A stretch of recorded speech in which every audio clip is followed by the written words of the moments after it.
Para vocês que não estão entendendo essas hashtags que estão sendo subidas aí no Twitter e nas outras redes sociais, como a Lower Prices e também Jogar Tem Limites, eu vou explicar para vocês aqui como elas começaram a princípio, como elas teriam começado, o que estão falando aí nessas hashtags e elas têm razão sobre esse debate com relação aos preços que dizem que estão altíssimos na PlayStation, na PSN. Vamos começar aqui por esta hashtag, que é a PlayStation Lower Prices. E aí já tem aí em inglês os dizeres, né? Fãs brasileiros demandam que a PS Plus e a PlayStation abaixe aí os preços e voltem esses preços ao normal. São algumas coisas que estão sendo divulgadas, né, por algumas pessoas que estão fazendo críticas com relação à tratativa ou ao tratamento que a PlayStation está dando aos seus seguidores, aos seus usuários. Então aqui a gente tem esse do Scott, que é uma pessoa que diz que fala sobre jogos, aqui é de Belo Horizonte, fala sobre jogos e o que vier na cabeça dele, e ele é um dos caras que já compartilhou bastante coisa, teve bastantes curtidas com relação a esse PlayStation Lower Prices. Então, além dele, tem também outros jornalistas, como o Pedro Esquirota, que é um cara que tem uma Twitch, inclusive parece que ele trabalha, né, ou trabalhou como redator, como editor aí na revista PlayStation. Então, uma pessoa aí que está envolvida, está engajada nesse movimento ativamente. Por ser jornalista, nós estamos juntos aqui, Pedrão, ó. Então ele fala, a comunidade PlayStation começou a campanha no Twitter pedindo redução de preço, citando o aumento do PS Plus e dos jogos dos PlayStation Hits, né? Outro ponto é a diferença do preço da PS Store e a Xbox Store em alguns jogos. Daqui a pouco a gente vai falar mais sobre essa divisão aí de jogos e valores. Aqui a primeira mudança que acertou em cheio o nosso bolso como usuários da Sony PlayStation. O que é? Aumentou a PS Plus. Um aumento de R$50. É muito alto, cara. Para uma crise econômica que a gente está vivendo, é um valor um pouco excessivo. Então vai efetivamente entrar esse aumento dia 7 de julho agora. Então, se você vai fazer um pacote de 12 meses, passou de 150 para 200 conto. 3 meses de 65, eu vou arredondar para cima, vou falar esses 90 centavos não.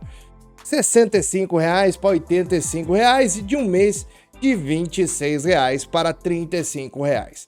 É muita grana. Agora, o que pegou para algumas pessoas é com relação aí aos PlayStation Hits, que são os jogos aí que tem grande destaque, que fizeram muito sucesso no PlayStation, na PSN, nas vendas de disco também, e que teoricamente deveriam ser mais baratos, são jogos antigos, né? Shadowfall, aqui do Killzone, coisas um pouco mais antigas que deveriam ter preços melhores. Só que aí eles subiram o preço, saiu de 80 conto, foi para R$100 aí, sem um aviso oficial.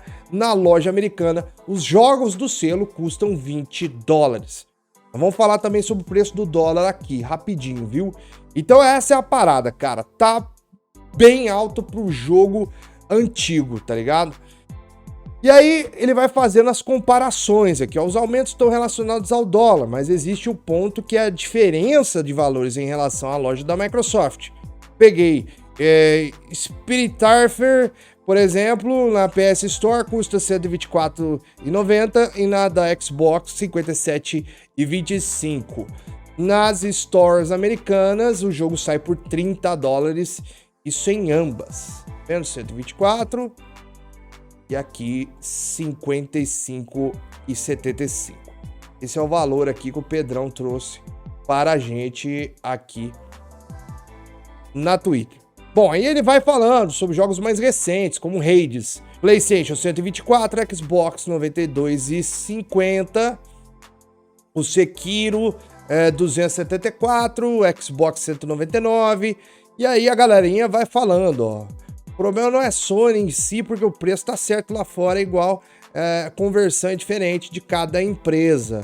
Os principais sites eles deram voz aí a essa manifestação que está sendo realizada nas redes sociais, comunicaram aí as indagações e os pedidos, né, de diminuição dos preços. Temos aqui também o Olhar Digital falando sobre o aumento dos preços com relação aí à PSN, né, a PlayStation Plus.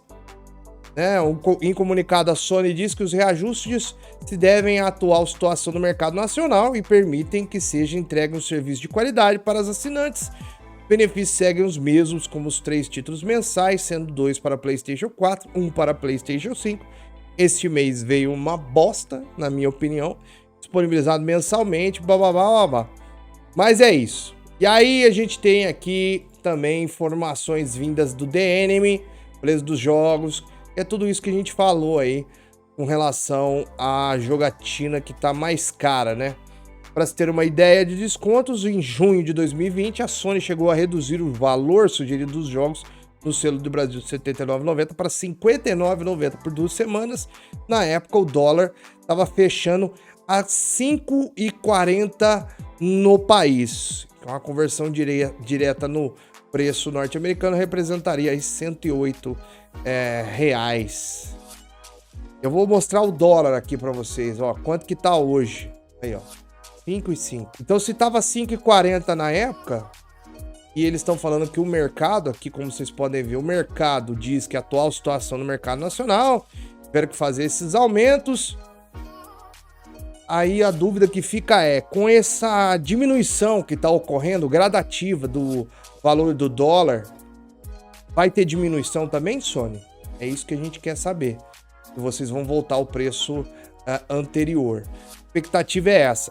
Bom, a gente imaginava que depois com que o governo Bolsonaro fez, que teve a redução no ano passado, né, com relação aos impostos aí, porque o problema do Brasil é taxação. Você tem esse problema ligado diretamente a esse valor que é taxado, mas junta com a alta do dólar, acaba tendo um aumento, né, no IPI, que é o Imposto sobre Produtos Industrializados, que entra, no caso, os videogames, né? Então, houve aqui essa redução, né, que foi anunciada ano passado, foi de 40% para 30% no caso de consoles, e também de 32% para 22% acessórios e outras partes, né, e 16% para 6% máquinas, jogos de videogame, tal, portáteis, blá blá blá. O anúncio foi publicado no Diário Oficial da União, que é oficial. Teve essa redução, foi no último 27 de outubro do ano passado. Então, o que aconteceu foi isso. Houve uma redução e, teoricamente, o preço não poderia ter subido tanto quanto subiu. Mas subiu. Se você pegar o PlayStation 5, o valor é absurdo. Porque a gente tem essa taxação e com o valor do dólar, como o Olhar Digital está mostrando aqui, ó, o DualSense, controle PS5, tem quase R$300 de imposto no Brasil, né, de impostos no Brasil. Então tem aqui na matéria eles falando sobre a questão da tributação no DualSense, mas que acaba refletindo no valor de todos os aparelhos de videogames. Isso é não só no DualSense, mas também na Xbox e outras empresas, né?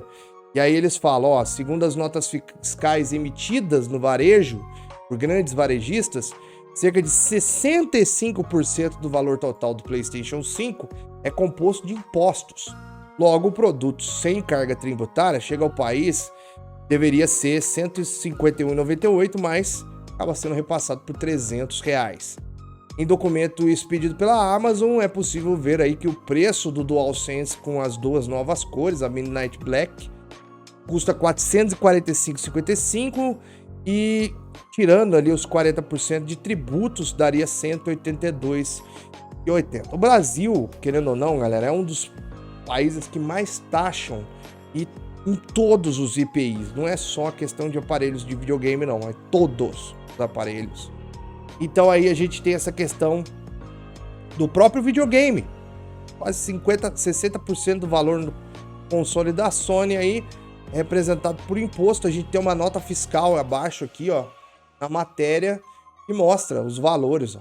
Era para ser 2.544, e aí subiu para 4.229. Se for na Amazon agora, tá quase R$7.000 por um intermediário da Amazon aqui no Brasil. É lógico que você encontra por valor mais barato. O problema é justamente isso, a gente tem valores altíssimos de tributação no Brasil. Como eu disse, eu ia falar sobre essa questão das diferenças entre o PlayStation com a Xbox. Eu podia trazer aqui um monte de exemplos, mas a verdade é que tem jogos da Xbox que são mais caros que os jogos da Sony, e os jogos da Sony que são mais caros que os jogos de Xbox. E você pode fazer uma checagem rápida, foi o que eu fiz. Só fazer uma checagem rápida igual a galera fez. Só que no Twitter, muita gente tá batendo em cima dos jogos que são mais caros na Sony do que no Xbox, o que não é uma verdade absoluta, porque acaba tendo um equilíbrio. Até se você for no canal do BRSK Edu, ele vai mostrar lá que realmente tem esse equilíbrio de forças, né?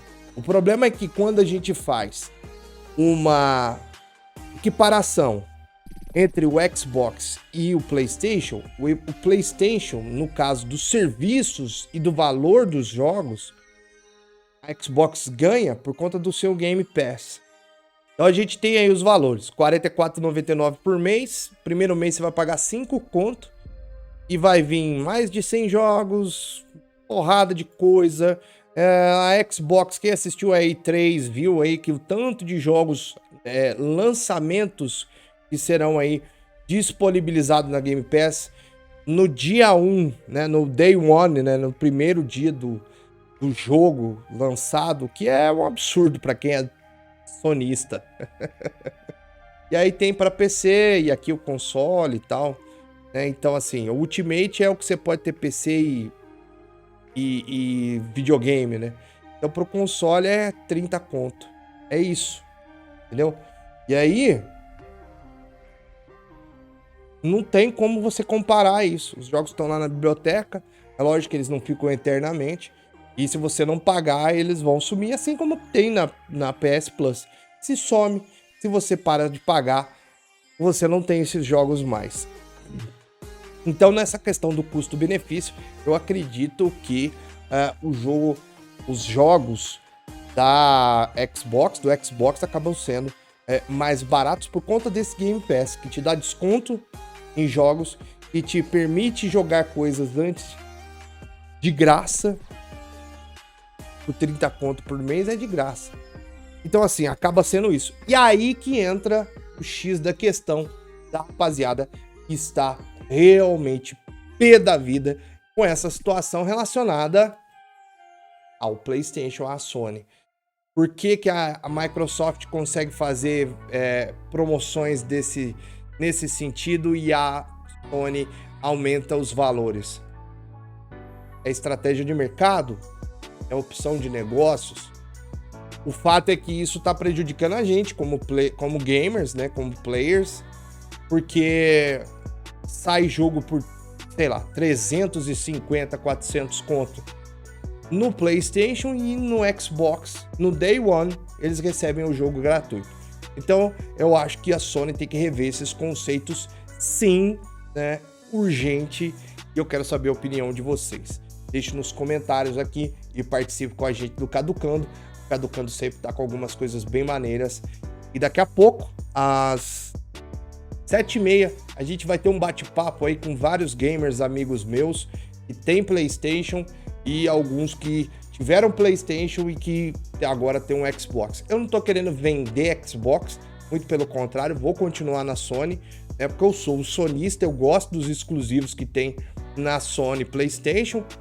Só que eu fico triste como player de ter que toda vez esperar alguns meses, que é o que eu faço, eu não sei se você faz isso, alguns meses até que alguém que comprou o jogo no primeiro dia do lançamento, a mídia física, eu possa comprá-lo mais barato e usado. Porque senão eu não conseguiria jogar as coisas que eu quero jogar. É isso, rapaziada. Obrigado, espero que vocês tenham gostado do vídeo. Até a próxima.